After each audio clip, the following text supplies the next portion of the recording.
Hi guys! Welcome back to my YouTube channel, and for today's video, may nag-comment sa isa kong video kung ano daw ba ang ginagawa ko sa Vivo smartphone once may problem sila na on and off yung cellphone nila. So just keep on watching. So ang ginagawa ko lang guys is yung volume up, volume down, power button, press nyo lang siya ng 15 seconds para ma-open siya.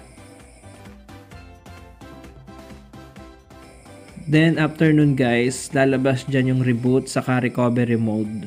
Punta lang kayo dun sa recovery mode.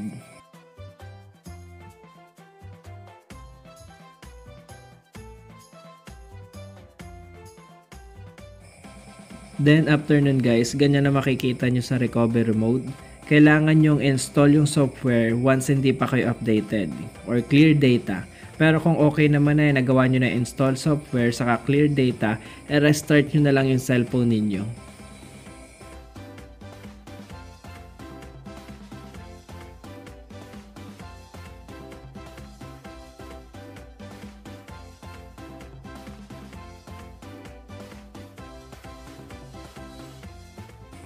If hindi guys gumana sa inyo yung suggestion ko, yung tips na binigay ko, pumunta na agad sa pinakamalapit na service center ng Vivo smartphone.